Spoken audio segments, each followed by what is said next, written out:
En Côte d'Ivoire, élection locale à Adama Bictogo, l'actuel président de l'Assemblée nationale, candidat du RHDP, le parti au pouvoir à la mairie de Yopougon. Au Mali, Bamako interdit les activités des organisations non gouvernementales financées par la France. Au Tchad, il y a manifestement une violation de l'engagement pris par le président de la transition. Ce sont les propos de Moussa Faki Mahamat. Et puis on termine comme d'usage par le Togo, UEMOA, les opérateurs de la télécommunication parlent des enjeux du numérique à Lomé. Nos invités sont en place. Fiemete Kouagbo, chroniqueur politique, directeur du Centre de recherche et de géopolitique internationale Fiemete Kouagbo.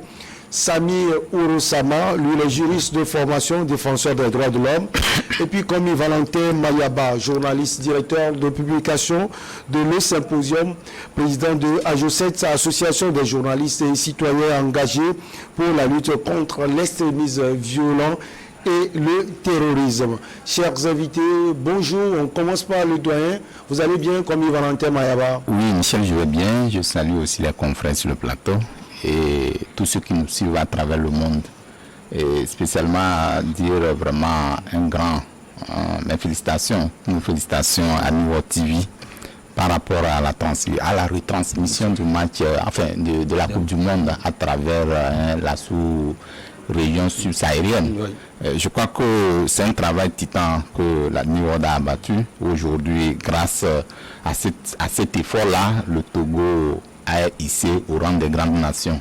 Félicitations à New-World, à la direction et à tout le personnel. Samir, bonjour, vous allez bien? Bonsoir Michel, je vais très bien, j'espère que vous allez aussi bien. Très bien. Bonsoir à tous ceux qui nous suivent un peu partout à travers le monde. Également une pensée particulière à la diaspora togolaise qui nous suit depuis Doha, à Qatar où se déroule actuellement la Coupe du Monde, et à nos concitoyens qui nous suivent depuis Gando. Gando, c'est dans l'Oti Sud, à 537 km de Lomé, la capitale. Vous êtes très précis. Fiemete Kouagbo, ça va? Le centre, il va bien?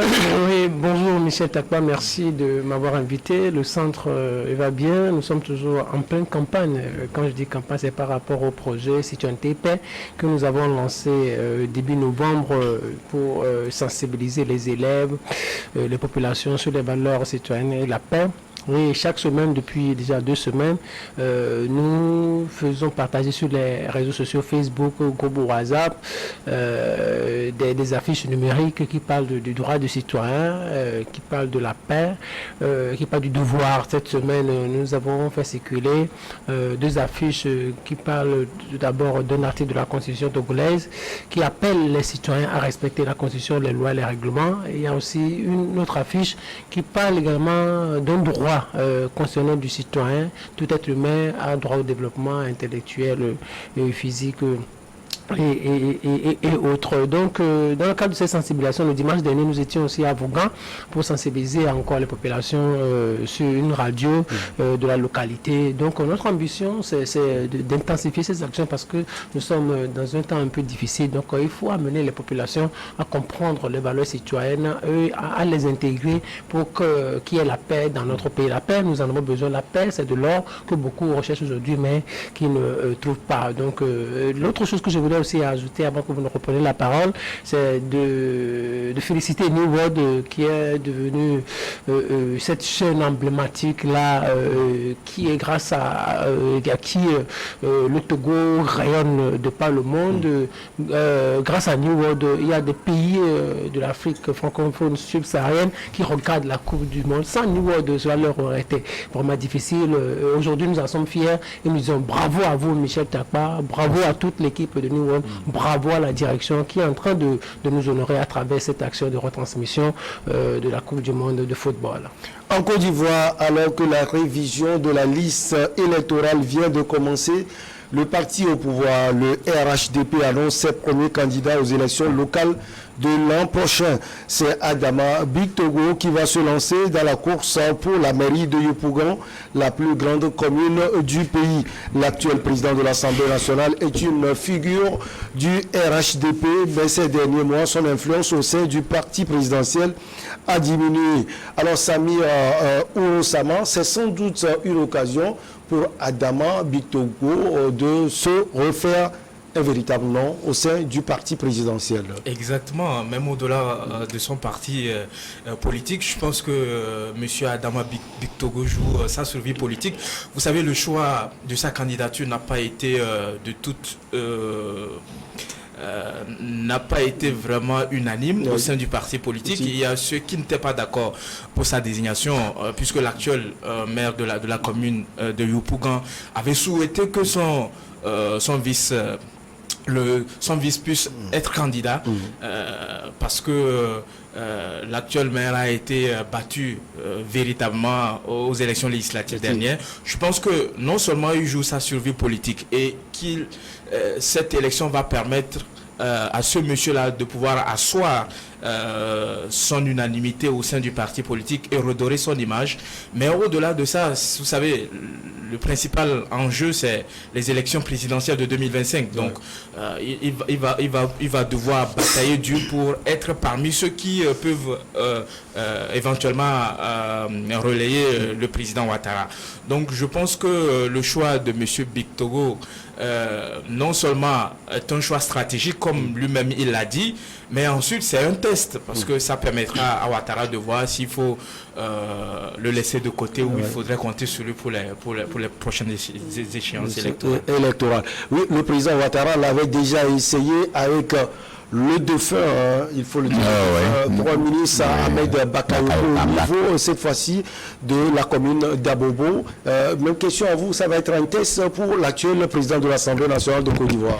Bon, plus qu'un texte, parce que quand vous avez vu que c'est même le président de l'Assemblée nationale actuelle, il est le président de l'Assemblée nationale actuelle, et actuellement, l'homme qui a plus gagné de confiance à Ouattara aujourd'hui, c'est Bictogo. Aujourd'hui, c'est que l'on peut noter véritablement par rapport à son choix au niveau de la grande mairie d'Abidjan, voilà, de Yopougon, c'est que il a dit qu'il vient pour une mission. Cette mission, ce n'est pas lui qui s'est arrogé cette mission. Je crois que c'est le président de la République qui voudrait que, au-delà des spéculations qui ont eu lieu autour d'eux, c'est que les gens n'entendaient pas pour dire que non, il n'a plus la confiance du président de la République. Maintenant, il faut refaire forcément pour voir ce qu'il en est. Ce qui est aussi intéressant, c'est que vous savez que Yopougon, c'est le bastion stratégique, enfin emblématique de Gbagbo. Et aujourd'hui, vous savez que c'est, comment l'appelle-t-on, son fils même qui est élu maintenant le député à l'Assemblée nationale. Donc aujourd'hui, ils font tout, puisque c'est la plus grande commune, ils font tout pour trouver l'homme qu'il faut à cette commune-là. Et donc, avec ces moyens, c'est vrai, il faut noter aussi que c'est un homme d'affaires, il a beaucoup de moyens. Et actuellement, même, il a pris déjà, enfin, il aurait acquis un grand immeuble, ou enfin, une grande villa là-bas où il a commencé à faire les pré-campagnes, s'il faut les appeler comme ça. Et donc, moi, je pense que avec le choix qui a été porté sur lui-même a créé ou est en train de créer des frustrés au sein de RHDP. Quand vous voyez le ministre des Affaires, enfin, des enseignements supérieurs, et actuellement le maire sortant, il n'est pas en bon terme avec les deux. Et pourquoi? Comme il a dit, je crois que les gens estiment qu'aujourd'hui, avec Bictogo, il y a toujours des regains de tension qui seront là, parce que c'est vrai que vous appartenez à une même famille, il y a toujours des dissensions depuis que vous allez vous jeter. Ça se fait remarquer le plus souvent dans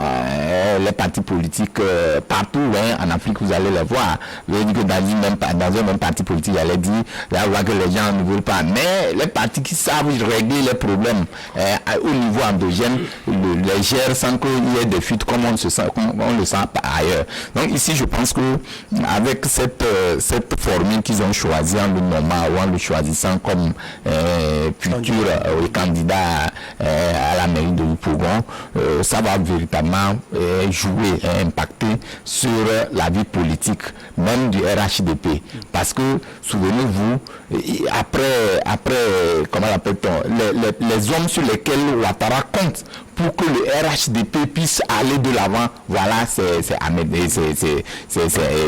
Bictogo. Donc, moi, j'estime qu'avec ce choix, il va, même comme il a dit, il dit qu'il est venu en mission et qu'il est un maire soldat. Un maire soldat, ça veut dire qu'il y a toujours des muscles qui vont sortir. Bon, c'est une façon, de façon guillemets, entre guillemets, pour dire que c'est des muscles. Il va sortir des artilleries lourdes pour pouvoir montrer que, il est là, le RHDP est là et il ne va pas décevoir Ouattara. Mais la grande question, l'autre question, c'est quoi? Est-ce qu'il va coûter, cela voudrait que si en 2023 il gagnait la mairie de Yopougon, il va quitter l'Assemblée nationale.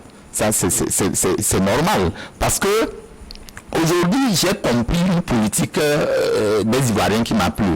Vous savez, pour devenir quelqu'un un jour, comme on le dit de façon plus vulgaire, il faut commencer par la base. C'est la base qui compte. Comme ça se passe en France, partout. C'est les maires de Paris, il est comme pratiquement, je sais, à partir de là, est-ce que, une question que je me pose, est-ce que Ouattara n'est pas en train de changer ou de choisir son défunt dans ce sens-là, pour dire que, à partir de là, il va se faire un nom. Est-ce que demain, Ouattara, nous tous nous savons qu'il est en train de partir.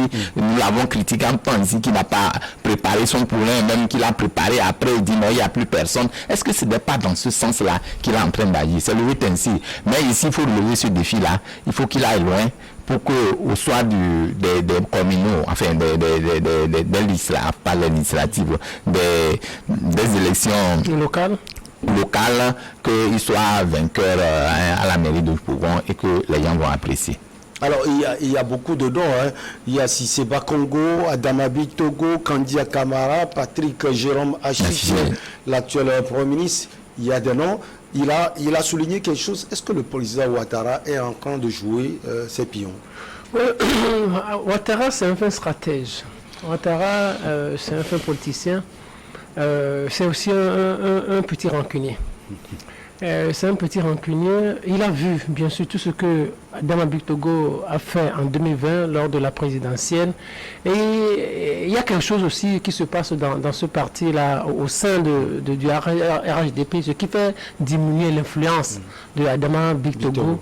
Ça veut dire que entre Ouattara et ses proches et Adama Bictogo, le courant ne passe plus trop. Donc Ouattara cherche des moyens à l'écarter.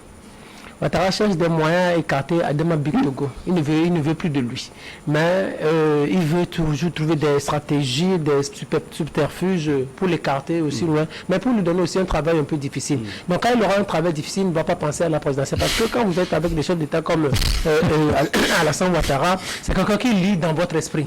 Il dans votre esprit, il sait que Adama Bictogo, entre-temps, devenait tellement puissant. Donc il peut prétendre un jour lui succéder. Ce qui ne va pas dans son avantage. Parce que le président Alassane Ouattara a son pion pour... Il a son pion. Quand il voit des gens, quand il voit des gens comme Adama Bictogo comme ça, c'est des gens qui deviennent dangereux pour lui. Parce qu'entre-temps, il était beaucoup sur les médias, il a beaucoup travaillé pour que 2020 soit dans la poche du RHDP, ce qui a été le cas. Et après cela, donc Bictogo, il devenait beaucoup plus puissant. Les dictateurs n'aiment pas trop ça. Les dictateurs, ceux qui ont un système très fort, n'aiment pas ça. Quand tu deviens puissant comme ça, tu vas dire que oui, c'est moi qui ai fait de lui roi, je suis un faiseur de roi, ainsi de suite, donc tout le monde va avoir peur de toi. Et c'est pour cela qu'on a fait quelque chose. Au même moment, garder l'influence du parti au pouvoir au niveau de la commune de Yopougon, et au même moment écarter petit à petit Adama Bictogo. Oui, non, ce n'est pas une question de garder l'influence. Ouattara, c'est qu'il peut ou il peut ne pas gagner. Mais c'est de lui donner un travail difficile, compliqué. Et là, il va sortir de sa tête la présidentielle de 2025. C'est ça. Donc, on lui donne un travail compliqué, donc un travail qui s'acharne sur lui, et lui-même s'acharne sur le travail. Donc, il n'a plus tellement de temps, et petitement, on va l'écarter. Lorsqu'il sera élu maire, s'il ne donne pas la mairie et peut-être à son adjoint, on va tout faire pour l'écarter de la tête de l'Assemblée nationale, et il va à la mairie et il reste là-bas. Mais parce que si il est là, à la tête de l'Assemblée nationale, si quelque chose arrivait avant 2025 à Ouattara, on pourrait même peut-être donner une certaine interprétation à la Constitution ivoirienne pour dire que si c'est soit le vice-président ou c'est le président de l'Assemblée nationale, ou c'est le président de l'Assemblée nationale, parce que le vice-président c'est qui actuellement? C'est l'ancien gouverneur de la BCAO. L'ancien gouverneur de la BCAO. Donc s'il arrive quelque chose comme ça, donc les personnalités les plus influentes dans le pays, c'est le président de la République. C'est un certain le vice-président et aussi le président de l'Assemblée nationale. Donc lui, on le sort du jeu et il reste là. Vous voyez, le vice-président ne parle pas trop, donc il n'est pas trop influent. Or, Ouattara, il a ses pions pour 2025. Il se dit, si je ne me positionne pas, il y a des gens qui me positionnent, que personne ne connaît encore. Peut-être c'est son petit frère ou son fils qui est à la défense. Donc il y a tout ça. Donc les Big Togo seraient en train de peut-être de déranger un peu la stratégie mise en place par Ouattara. Donc il faut les écarter. Ouattara, c'est un fin stratège, il ne pardonne pas. Alors, l'échec, vous voulez souligner quelque chose, Samy? Oui, moi, ce qu'il faudrait rappeler beaucoup plus précisément, c'est que, vous savez, Ouattara, il a vite fait de comment je vais dire ça, de dégrader un peu ses relations avec l'actuel président de l'Assemblée nationale. Vous savez qu'avant, M. Adama Bictogo était à la direction de ce qu'ils ont appelé la direction exécutoire du parti. Donc il a nommé secrétaire exécutif maintenant. Donc de plus en plus, il perd son influence sur le parti. Donc, je pense véritablement, vous savez, pour pouvoir désigner quelqu'un comme un dauphin ou le désigner comme un prochain candidat à une élection aussi importante qu'une élection présidentielle, il faut s'assurer qu'il a une certaine légitimité populaire. Et donc il faut voir véritablement est-ce qu'il a la hauteur. Donc quoi de plus bon que de le juger lors de ces élections municipales. Vous pensez qu'il compte toujours sur Bictogo? Bien sûr. Vous savez, quand Ouattara ne veut pas de quelqu'un, il le fait clairement. Vous avez vu comment il a écarté Guillaume Soro facilement. Donc je pense que si Bictogo est toujours dans le cercle du pouvoir et qu'il est l'une des personnalités les plus influentes, disons la troisième personnalité la plus importante de Côte d'Ivoire en tant que président de l'Assemblée nationale, ça veut dire à un moment donné qu'il a porté il porte une attention particulière à la personne, avec toutes ces années qu'il a été à ses côtés, avec tout le service qu'il a rendu à Ouattara et également au parti. Vous savez que même son choix a créé des tensions au sein du parti. Parce que Ouattara s'est imposé. Il a exprimé son veto en choisissant Adama Bictogo, en faisant des mécontents même au sein du parti. Donc je pense que c'est un acte fort. La politique c'est autre chose. Il faudrait qu'il le juge et que les gens voient que le gars a été capable de remporter la commune. Et quand il va devoir prendre des décisions, que cela n'étonne personne. Parce qu'il ne faudrait pas prendre des décisions qui créent des tensions au sein du parti. Vous avez vu dans les partis politiques où certaines décisions ont conduit à disloquer ou à créer des groupes. Certains sont partis créer un autre parti politique carrément. Donc je pense que c'est deux mécanismes qui ne sont pas des mécanismes de dictateurs, mais les mécanismes d'un démocrate qui veut jauger la carrure ou la ténacité d'un homme politique au rang d'Adama Bictogo pour pouvoir prendre un choix parce que les élections présidentielles c'est encore dans 2 ans. On va revenir pour la suite, mais bien avant on va marquer la première pause.